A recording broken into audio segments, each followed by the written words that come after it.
우리 앞뒤 좌우로 우리 옆에 계신 사랑하는 성도님들과 우리 교제를 나누겠습니다. 네, 한 해 동안 정말 수고 많으셨습니다. 우리 성도님이 계셔서 여기까지 왔습니다. 네, 사랑하고 축복합니다. 새해 복 많이 받으십시오. 그렇습니다. 어느덧 또 한 해가 저물고 새 날이 열리는 길목에 서게 되었습니다. 돌아보면요, 제 개인적으로도 그렇고 여러분 개인도 그러시죠. 또 교회적으로도, 또 우리나라도 그렇고요, 또 전 세계적으로도 연애 못지않게 참 많은 일들이 있었던 것 같습니다. 지나놓고 보면 하나님의 은혜의 손길이 얼마나 우리의 삶 깊숙이 닿아 있었는지를 확인하게 됩니다. 그래서 그 하나님께 감사의 찬송을 드리지 않을 수 없는 것이죠. 그러나 또 한편에서는 여전히 우리 삶에 하나님의 도우심의 손길을 간절히 바랄 수밖에 없는 절박한 문제들이 있습니다. 새해를 맞이하며 하나님께 감사 예배를 드리는 이 자리에 서 있는 분 중에서도 감사의 제목과 더불어 이런저런 절박한 기도의 제목들을 가지고 계신 분들이 있으실 것입니다. 송구 영신 예배, 제게는 처음 말씀을 전하는 그런 예배입니다. 어떤 말씀을 전할까 많이 고민했습니다. 그리고 떠오르는 이름 있었으니 바로 이 야베스입니다. 야베스, 성경에 딱 한 번 등장하는 이름입니다. 그리고 9절, 10절 우리가 봉독했듯이요, 성경에 단 2절 그의 생애가 소개되고 있습니다. 짧지만 하지만 아주 강렬한 감동적인 그런 서사를 우리에게 안겨주고 있습니다. 이 야베스 이야기 나누고 싶었습니다. 하나님께서 그의 인생에 어떤 은혜를 베푸셨는지 함께 나누고, 우리에게도 야베스가 얻은 그 하나님의 은혜가 바로 우리의 것이 되어졌으면 좋겠다, 그런 소원이 있었습니다. 역대상 1장부터 여러분 9장까지 읽어보신 분들은요, 이 보통 인내를 가지고 9장까지 읽을 수 없다는 걸 여러분 아실 것입니다. 아담부터 시작해서요, 포로 귀한 세대까지 이스라엘 역사를 일별하는데 이름으로 승부를 겁니다. 족보예요. 엄청나게 많은 이름들이 등장하고 있습니다. 물론 우리에게 익숙한 이름도 있지만요, 하지만 생소하고 또 발음도 쉽지 않은 그런 이름들이 많이 있습니다. 정말 인내를 가져야지 9장까지 도착해요. 그런데 지금 4장이죠. 4장에는 유다 지파에 대해서, 유다 자손에 대해서 쭉 이름들을 나열하고 있어요. 야베스에서 저자가 한숨을 돌리고 있는 것입니다. 멈춰서요. 그리고 야베스의 그 인생에 담긴 서사를 2절에 걸쳐서 풀어내고 있는 것입니다. 그냥 넘어갈 수 없다는 것이죠. 누가 생각하더라도 야베스의 이 삶은 모두에게 감동을 안기는 서사가 분명하다는 것입니다. 오늘 한번 이 야베스의 이 감동 어린 서사 우리 같이 생각하면서요, 우리가 하나님의 복을 사모하는 그런 시간을 가졌으면 좋겠습니다. 먼저요, 야베스는 그의 형제보다 귀중한 자라, 이렇게 지금 부르고 있는데요, 사실 야베스의 이 인생의 감동적인 서사는 그 이름으로부터 시작됩니다. 아까도 말씀드렸듯이 성경에 그 동명이인들이 많아요. 그런데 이 야베스라는 이름은요, 단 한 번 등장합니다. 열왕기하 15장에 그 이스라엘의 왕이었던 살룸의 아버지 야베스가 나와요. 근데 히브리어 단어가 달라요. 음력은 같지만 단어 자체가 다릅니다. 여기 나오는 이 야베스는 딱 한 번 나와요. 왜일까요? 그 이름이 가지고 있는 비극적인 의미 때문입니다. 고통이라는 뜻을 가지고 있는 거죠. 고통을 불러온 아이, 그런 의미가 그 이름에 담겨 있습니다. 어느 부모가 자식에게 그런 이름을 안겨주고 싶겠습니까? 이유가 있죠. 여기 그렇게 얘기합니다. 이는 내가 수고로이 낳았다 함이었더라. 9절에 그렇게 말씀하죠. 이게 무슨 의미일까? 일단은 혹시 그 산고의 고통이 극심했다, 그런 의미일 수도 있어요. 그리고 또 한편에서는요, 이 야베스가 잉태되고 출생하는 과정 가운데 그 집안에 어떤 불어닥친 고통스러운 일들이 있었을 수도 있습니다. 그러니까 야베스의 출생과 동시에 그 집안이 몰락하는 어떤 그런 어려움을 겪었을 수도 있어요. 이게 충분히 유추가 가능한 것은 성경에 다른 애가 있어요. 사무엘상 4장에 보면요, 엘리 제사장의 며느리가 아이를 낳는 장면이 나옵니다. 그때요, 이스라엘이 블레셋과의 전투에서 패하죠. 그 전장터에 가지고 갔던 언약궤를 뺏겨버립니다.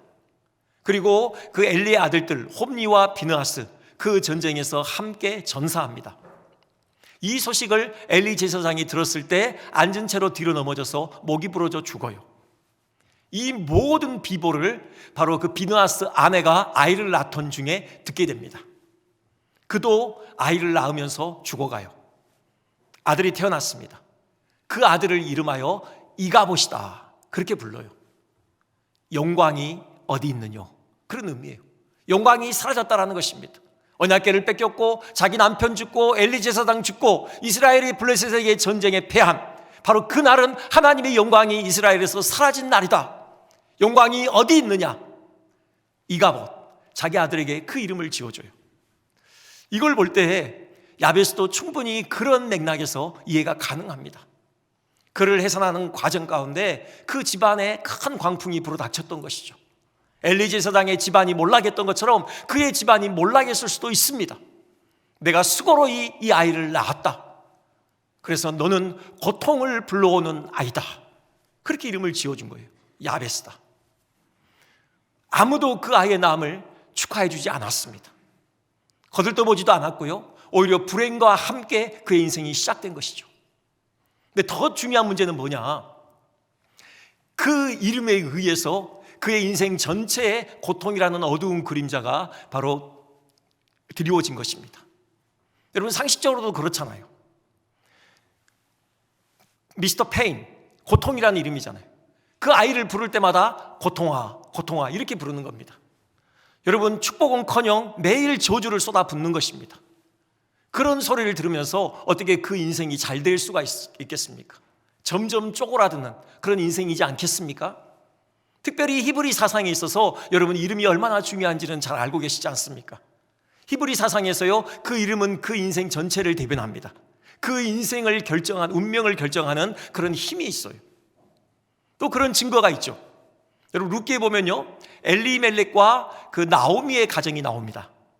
그 두 부부 사이에서 태어난 아들이요 말론과 기럧이죠. 그 이름의 뜻이 또 희한합니다. 말론이요 병약함, 허약함, 기럧이요 수척함, 파멸 그런 의미를 가지고 있어요. 여러분 이들의 결말이 어땠는지 여러분 아시죠? 그들이 모압 땅으로 가서요 모압 여인과 결혼을 했는데 그 사이에 자식 없이 단명을 했습니다. 타국에서 요절을 했어요. 이것이 바로 히브리 사상에 있어서 이름이 가지고 있는 힘입니다. 그 인생 전체를 결정해요. 그 운명을 거머쥐는 그런 힘이 있는 겁니다. 고통을 불러온 아이, 고통, 골칫덩어리. 여러분 그 이름에 의해서 야베스의 인생에는 고통이라는 어두운 그림자가 짙게 드리워져 있는 것입니다. 그의 인생은 결코 밝은 날이 깃들 수 없는 것이에요. 고통에서 시작해서 고통으로 막을 내리는 그런 운명을 가지고 태어난 것이죠. 그런데요 야베스를 향하여서 뭐라고 불러요? 그의 형제보다 귀중한 자라. 그의 형제보다 귀중한 자라. 그에게 새로운 이름이 덧붙여진 것입니다. 여기 귀중한 자라 이것이요 우리가 하나님의 영광 할 때 바로 그 단어입니다. 영광스럽다라는 것이에요. 단지 돈이 많다라는 게 아닙니다. 단지 권력이 있다라는 게 아닙니다. 그보다 한 차원 수준 높은 그런 삶의 정경을 이렇게 일컬어서 영광스럽다고 하는 것이죠.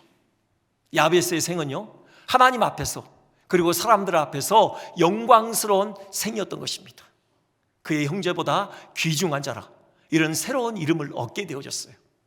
여러분 이것을 우리가 뭐라고 표현합니까? 인생 역전이다. 그렇죠. 야베스는 그야말로 인생 역전의 대명사라고 할 수 있습니다. 그렇죠.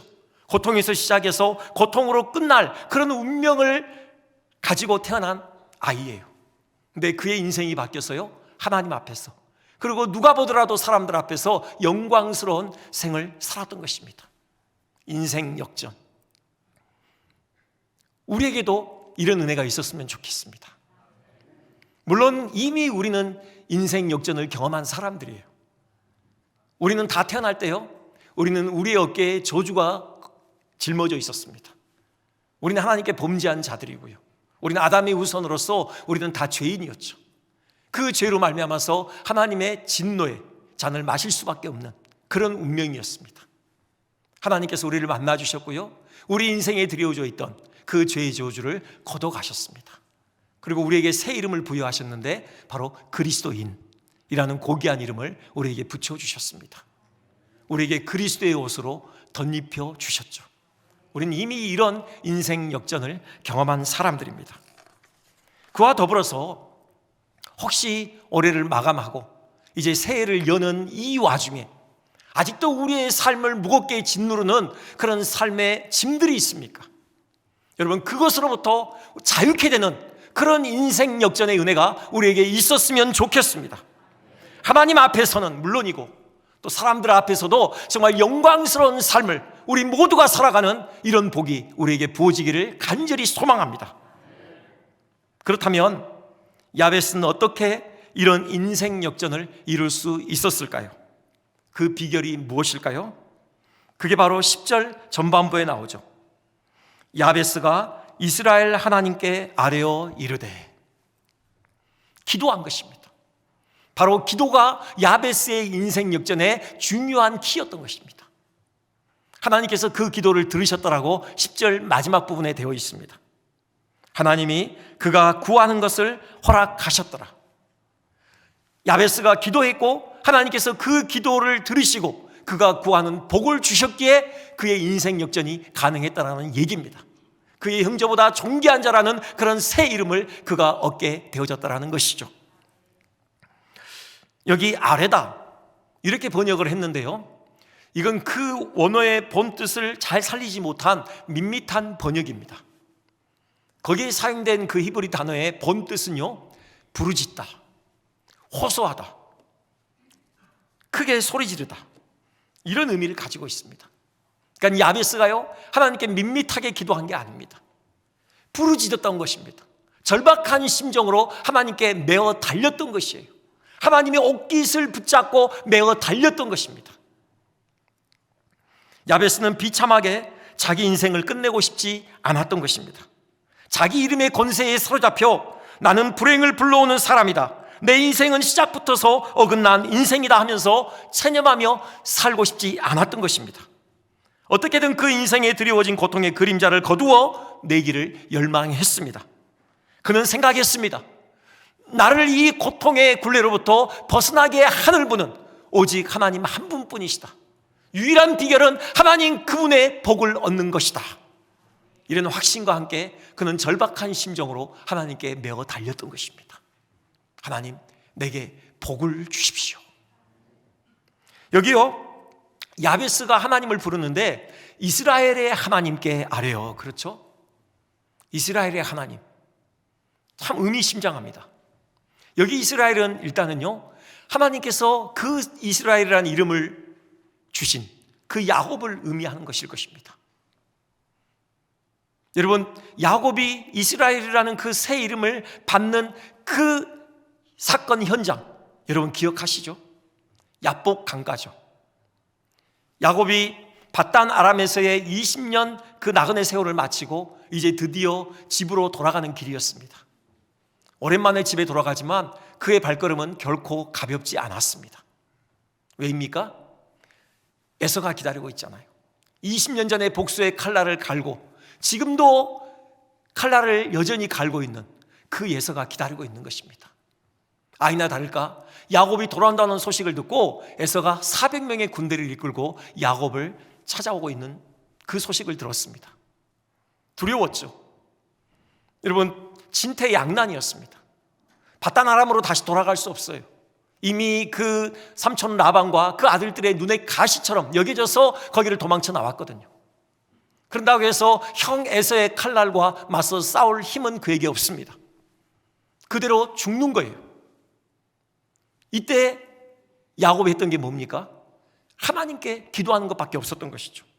하나님의 도우심을 의지하는 것 외에는 다른 방법이 없었습니다. 감사하게도 하나님께서 그를 찾아오셨습니다. 그에게 씨름을 거셨습니다.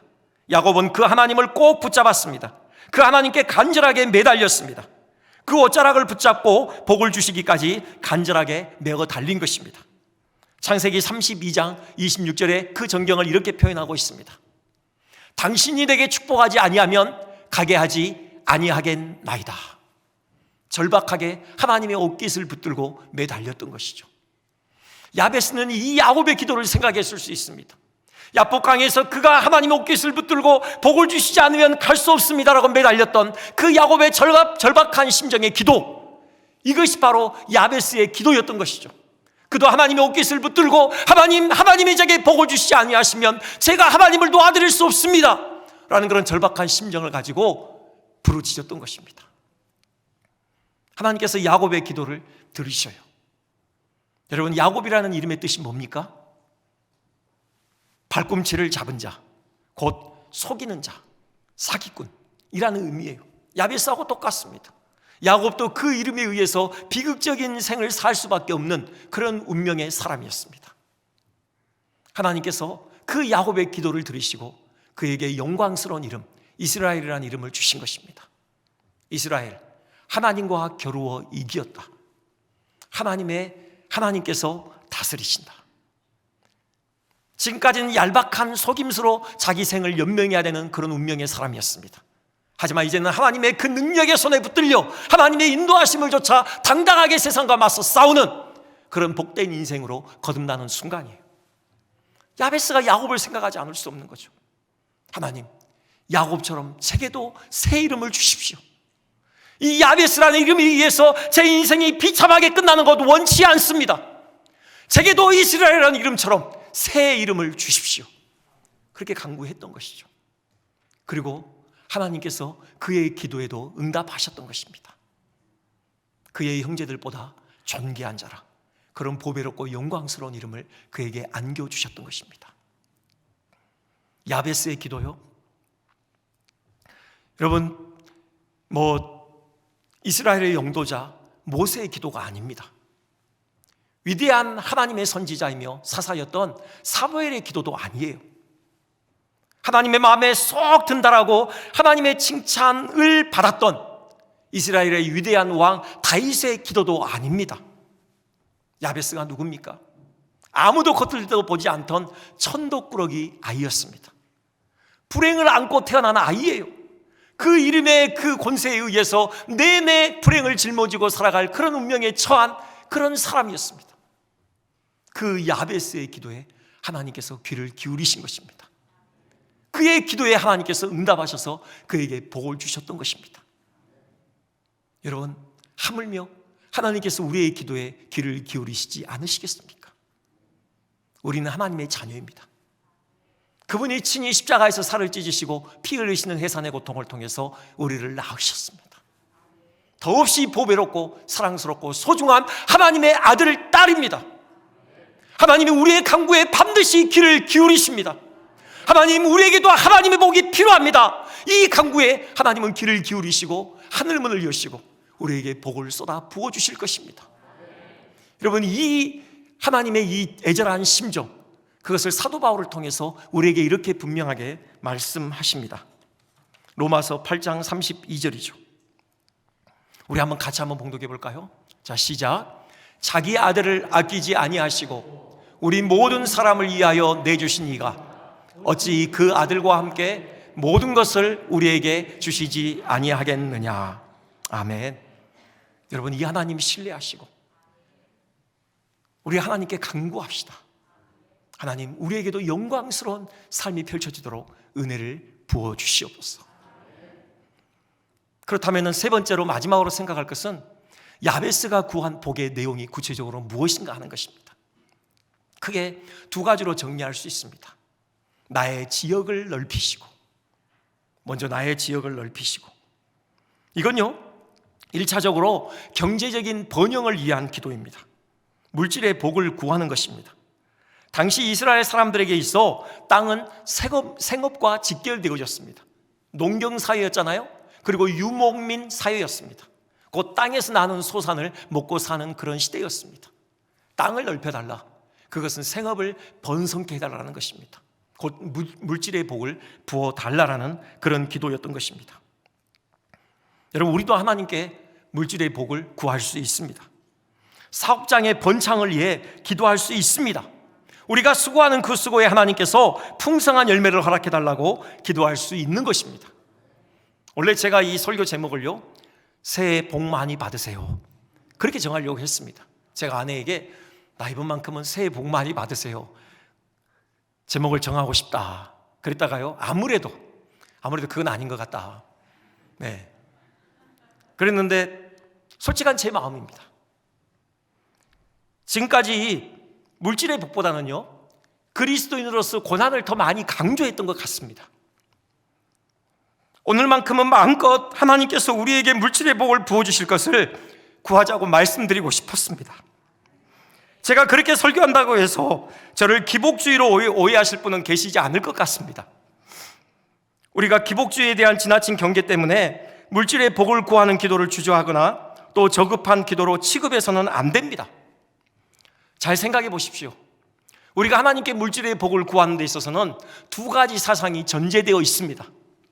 하나는요, 하나님께서 만물의 주관자가 되신다라는 것입니다. 하나님께서 복 주시지 않으시면 우리의 수고는 헛될 수밖에 없습니다.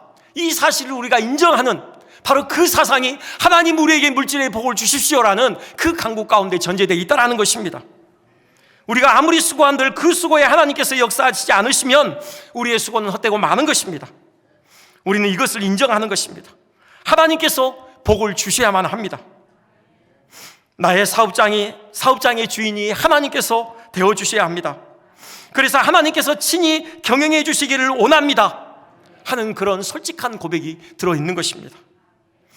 여러분, 심는 만큼 거두는 것도 하나님의 은혜입니다. 인류가 범죄한 이래 세상은 가시와 엉겅퀴가 나게 되었습니다. 그래서 심는 만큼 거두기가 쉽지 않은 것입니다. 심는 만큼 거두는 것, 그것도 하나님의 은혜입니다. 그런데 또 성경을 보면요, 하나님께서 복 주실 때는 우리의 생각을 뛰어넘는 그런 차원이 있습니다. 심은 것에 100배의 결실을 맺게 하시는 것을 보게 됩니다. 이삭이 그랬습니다. 여러분, 창세기 26장 12절 13절 이렇게 되어 있습니다. 이삭이 그 땅에서 농사하여 그 해에 100배나 얻었고 여호와께서 복을 주심으로 그 사람이 장대하고 왕성하여 마침내 거부가 되어. 여러분, 이런 복이 우리에게 부어졌으면 좋겠습니다. 하나님께서 하늘의 문으로 활짝 여시고 우리가 정말 땀 흘려 수고하는 그 삶의 현장에 하나님께서 마음껏 복을 부어주셨으면 좋겠습니다. 100배의 결실을 우리에게 허락해 주셨으면 좋겠습니다. 또 하나 우리가 구하는 물질의 복, 이것이 기복주의가 아닌 이유가 있습니다. 우리는 단지 부 그 자체에 초점을 맞추지 않잖아요. 그저 부자가 되는 것에 우리의 궁극적인 관심이 있는 것이 아닙니다. 우리의 궁극적인 관심은 하나님의 영광이잖아요. 우리는 이 땅에 선교사로 서 있다고 말씀드렸습니다.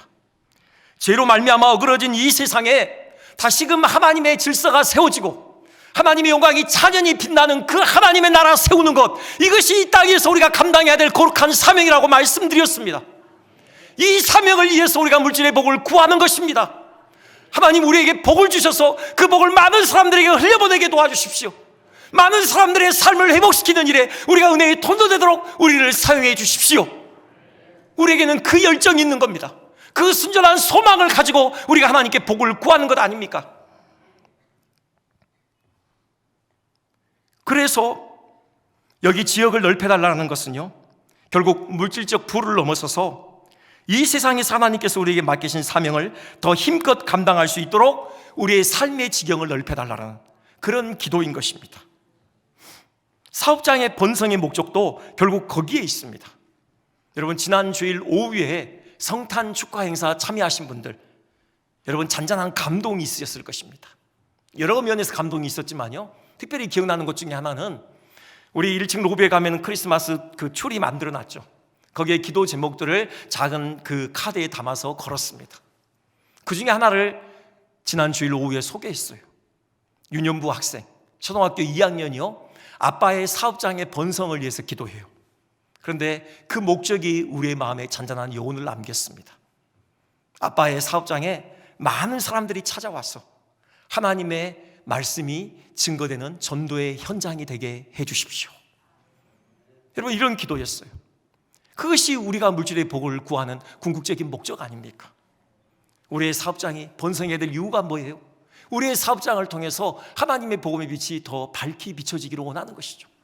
더 많은 사람들에게 생명의 빛이 비춰져서 그들이 주님께로 돌아오는 생명의 열매가 더 힘있게 맺혀지기를 원하는 것입니다. 우리의 사역의 지경이 넓혀지기를 우리가 원하는 것이죠. 그런 은혜가 우리 모두에게 있기를 주님의 이름으로 축원드립니다. 나아가서 한 가지 더 구하죠. 내게 근심이 없게 하옵소서. 나로 환난을 벗어나 주의 손이 나를 도우사 나로 환난을 벗어나 내게 근심이 없게 하옵소서. 여러분, 정말 필요합니다. 우리가 부자면 뭐합니까? 돈 많으면 뭐합니까?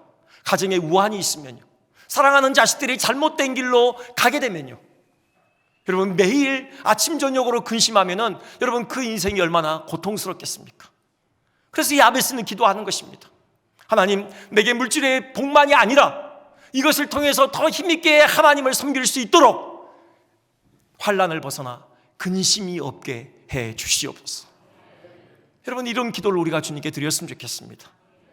우리 중에 육체적인 질병으로 고통하는 가정이 있을 것입니다. 하나님께서 우리의 기도를 들으셔서 그 질병으로부터 자유케 하시는 은혜가 주어지기를 간절히 소망합니다. 하나님께서 머리부터 발끝까지 만지셔서 우리를 온전케 해주시기를 소망합니다. 치료의 강선을 바라셔서 암세포가 녹아지고 종양이 제거되어지고 신장이 회복되어지고 그의 모든 장기들이 새롭게 되어지고 신진대사가 정상적으로 이루어지고 허리에 힘이 들어가고 무릎에 힘이 들어가고 발목에 힘이 들어가는 그런 역사가 있기를 간절히 소망합니다. 우리의 마음의 질병으로부터 우리가 자유케 되어졌으면 좋겠습니다. 기쁨과 평강이 우리의 영혼을 주장했으면 좋겠습니다. 하늘의 소망이 우리의 심령을 뜨겁게 데웠으면 좋겠습니다.